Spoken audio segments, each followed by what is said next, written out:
When you put a loudmouth American cop with a super serious Chinese detective, the result? Chaos, action, and endless laughter. Get ready for one of the best and most exciting movies ever. But before we start, don't forget to hit the like button, subscribe, and turn on the notification bell. The film opens with a traffic officer named Carter standing in the middle of a busy street to direct vehicles, but instead of doing his job seriously, he starts dancing and singing. Because of his distraction, several accidents occur as cars crash into each other. Shocked by what happened, Carter rushes to check on the injured. At the same time, the Chinese ambassador to the United States, Han, is on his way to the International Criminal Court where he will reveal critical information in an upcoming conference. Accompanying him in the car is his bodyguard, Lee, who happens to be Carter's close friend. During the ride, Carter calls Lee to invite him out that evening, but Lee tells him he's busy with work and hangs up. Han and Lee arrive at the court and the conference begins. The court's chairman explains to the audience that there is a dangerous international organization financed by the world's most powerful businessmen, and that Ambassador Han possesses information about the identity and location of the group's leader. Before Han can reveal his exact whereabouts, he is shot by a sniper watching the conference from afar. Lee rushes to the ambassador to check on him, then spots the sniper trying to escape and immediately gives chase. Meanwhile, Carter hears the news of the shooting over the radio, steals a car, and speeds to the scene. Lee manages to corner the sniper in a dead-end alley and is about to capture him when he freezes. He recognizes the man's face. At that moment, Carter arrives and the sniper takes advantage of the distraction to open fire on them and flee. Later, Lee and Carter go to the hospital to check on Ambassador Han, discovering that the bullet missed his heart and his condition is stable. Carter asks the police chief to let him lead the investigation, but the chief refuses due to Carter's long record of mistakes, the most recent being the theft of a police car. Lee offers to take the case since he is Han's bodyguard, but his request is denied as well because he failed to catch the sniper. Soon after, Soo Young, Han's daughter, arrives at the hospital to check on her father. She already knows both Lee and Carter as they once saved her years ago when she was kidnapped. She hugs them gratefully and begs them to find the sniper who tried to kill her father, warning that he won't stop until his mission is complete. Lee asks her for any information that could help. She says her father mailed her an envelope 2 weeks ago, telling her to give it to Lee if anything ever happened to him. When Lee asks where it is, she explains that she left it in the martial arts academy where she trains in Kung Fu. Lee and Carter head to the academy to retrieve the envelope, but the students block their way, saying they can't enter without the master's permission. Carter ignores the rule and storms in, only to be thrown to the ground by a huge man. Lee tries to defend him, but is also defeated until the Grand Master steps in. The moment he appears, everyone stops out of respect.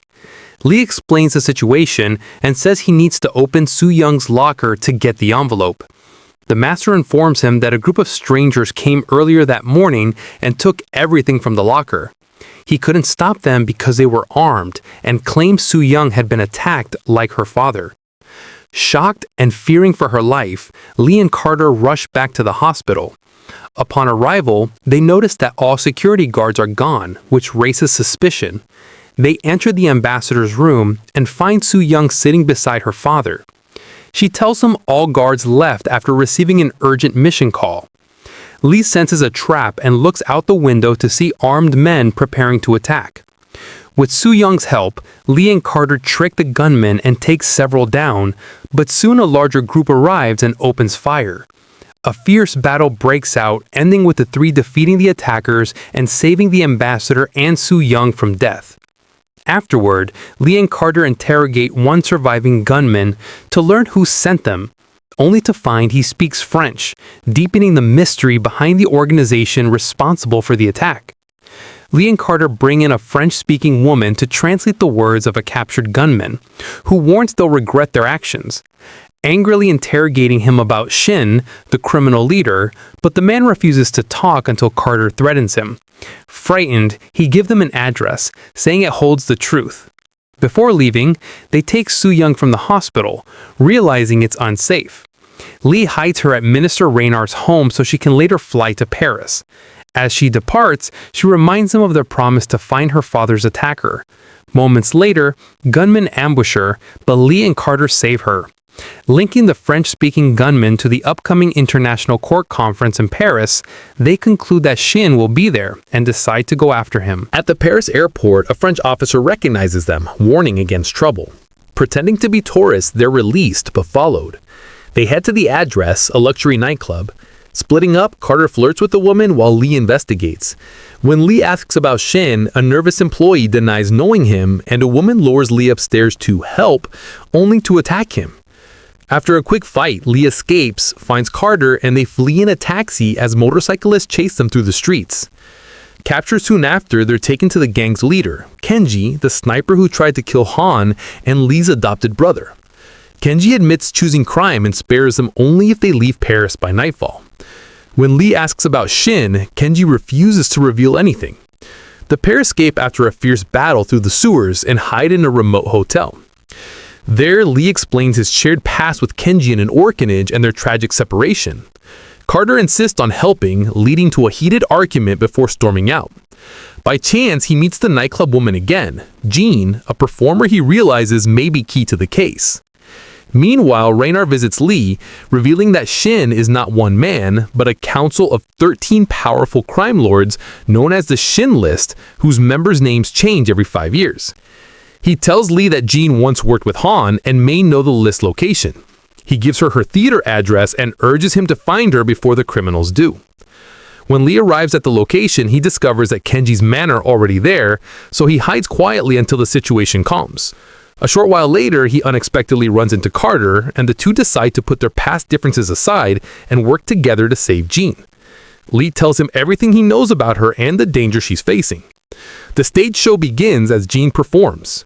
One of Kenji's men spots her and aims to shoot, but Carter rushes on stage pretending to join the act while secretly warning her of the danger. As gunfire erupts, Lee and Carter rescue Jean amid chaos and escape in the same taxi from the airport. At the hotel, Jean confesses that Kenji discovered she was the one who gave the list to Han and now wants her dead. Carter urges them to flee, so they hide at the taxi driver's home, though his wife fears her presence will bring trouble. When Lee and Carter ask about the list location, Jean shocks them by revealing that she is the list. Removing her wig, she shows the back of her shaved head, tattooed with the names of 13 crime leaders. Every 5 years, she explains, the organization beheads the old leader, transferring the same names onto the new head. After learning they planned to kill her, she told Han the names to expose the council, but he was shot before he could act. Stunned, Lee and Carter vow to protect her and make the truth public. They take Jean to Minister Raynar, revealing she's the real list, and urge him to contact the authorities and the media. But Raynar betrays them. He asks Jean to remove her wig to confirm her story, which makes Carter suspicious since they never told him that she herself was the list. Realizing something is wrong, they react just as Raynar orders his guards to arrest them. Lee quickly grabs Raynar and holds him hostage, turning the tables. As they argue, Raynar's phone rings. He says the call is for Lee. When Lee answers, he's shocked to hear Kenji's voice. Kenji tells him that he has kidnapped Soo-young and offers a trade, Jean in exchange for Soo-young. He gives Lee the location and time, warning him that if he refuses, the girl will die. That evening, Lee and Carter arrive at the rendezvous point. There, Kenji hands Lee a sword and challenges him to a duel. The two brothers begin to fight fiercely.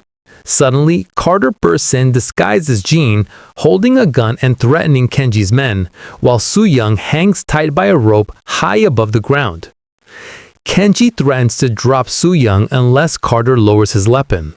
Reluctantly, Carter complies. Kenji attacks Lee again, preventing Carter from interfering. After a brutal and emotional battle, Lee is thrown through a window but manages to cling to the ledge. Lee grabs his hand and tries to pull him up, but Kenji deliberately lets go, choosing to fall to his death, sacrificing himself rather than continue down his dark path. At that moment, Carter rushes to save Soo-young, but one of the female assassins cuts the rope, causing the girl to fall. Carter jumps just in time, grabs the rope and saves her as the woman falls into the spinning gears below and dies instantly. Lee climbs up to check on them, and Soo-young hugs him tightly. But before they can rest, more of the organization's men arrive, forcing Lee and Carter to fight once again. In a long, intense battle, they use a massive flag as a makeshift parachute, leaping off the building and gliding through the air until they crash safely into a large fountain below. As they emerge from the water, they're stunned to see Raynar standing before them, holding Jean hostage at gunpoint. He threatens to kill them both and blame everything on them to cover his own tracks. Just as he's about to shoot, the taxi driver suddenly appears and fires his gun, killing Raynar and saving their lives. Lee and Carter thank him for his bravery. Moments later, the police arrive, led by the same French officer who had arrested them at the airport. He congratulates them for saving the city, but Lee and Carter haven't forgotten how he treated them before. They exchange a mischievous glance, then both deliver a playful punch to the officer's face. He stumbles back, surprised, and everyone bursts into laughter. The scene ends on a lighthearted note, with the three heroes walking away together as the camera pans out over the glowing streets of Paris, marking the end of their wild adventure. And that was our story for today. If this video made you laugh or smile, then this is your place. Subscribe to the channel and be part of the journey.